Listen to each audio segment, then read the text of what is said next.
Hello everyone. Today's topic is India-Pakistan relations. India and Pakistan has been under conflicts, confrontations and tensions from the very beginning.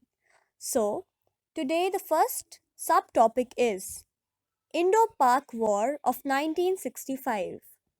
In April 1965, Pakistan launched armed attacks in the Run of Kutch area of Gujarat. This was followed by a bigger offensive in Jammu and Kashmir in August and September. Lal Bahadur Shastri, the then Prime Minister, ordered Indian troops to launch a counter-offensive on the Punjab border. In a fierce battle, the Indian army reached close to Lahore. The hostilities came to an end with the UN intervention.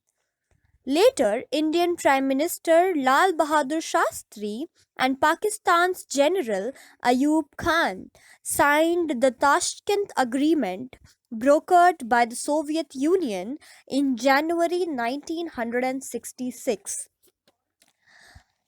The second subtopic is Indo-Pak War over Bangladesh 1971. Throughout 1971, India had to bear the burden of about 80 lakh refugees who fled from East Pakistan and took shelter in neighboring areas in India. India extended moral and material support to freedom struggle in Bangladesh.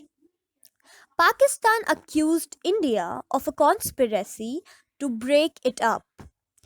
In order to counter the US, Pak and China nexus, India signed a 20 years treaty of peace and friendship with the Soviet Union in August 1971.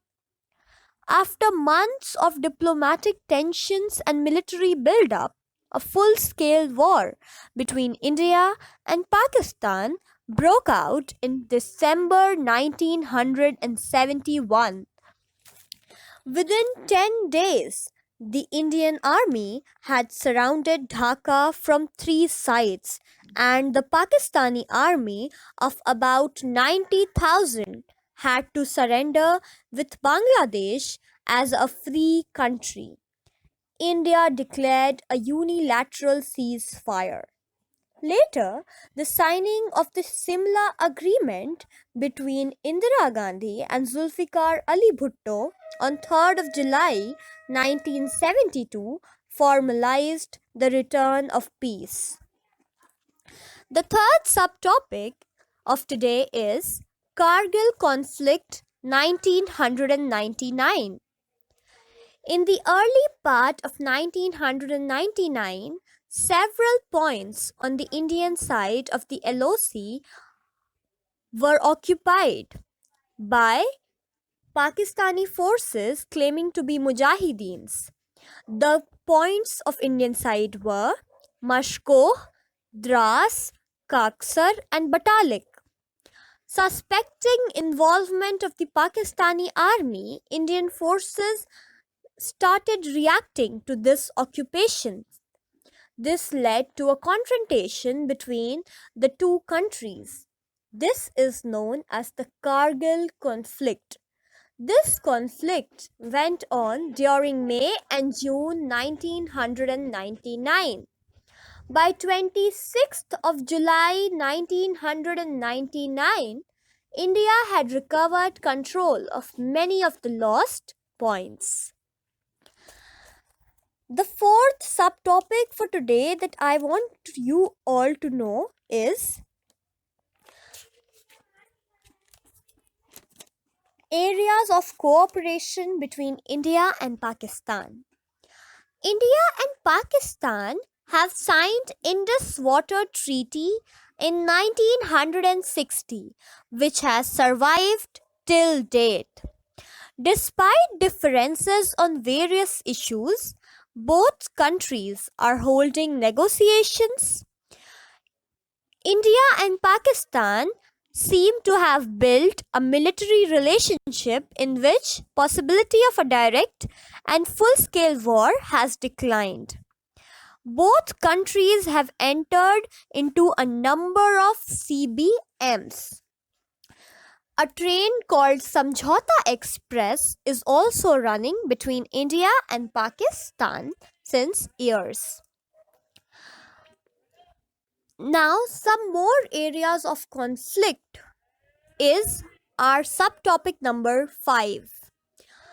The conflict over the fate of Kashmir in 1947 and 48, and then the 1965 war. India's conflict with Pakistan is also over issues like the control of the Siachen Glacier and over acquisition of arms.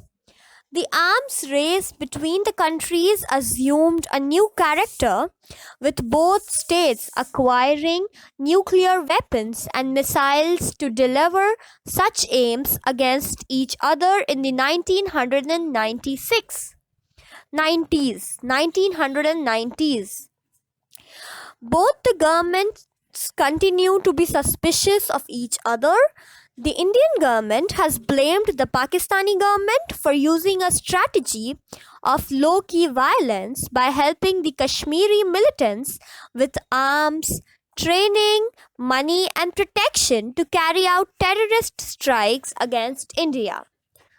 Pakistan had aided the pro-military Khalistani militants with arms and ammunition during 1985 and 1995.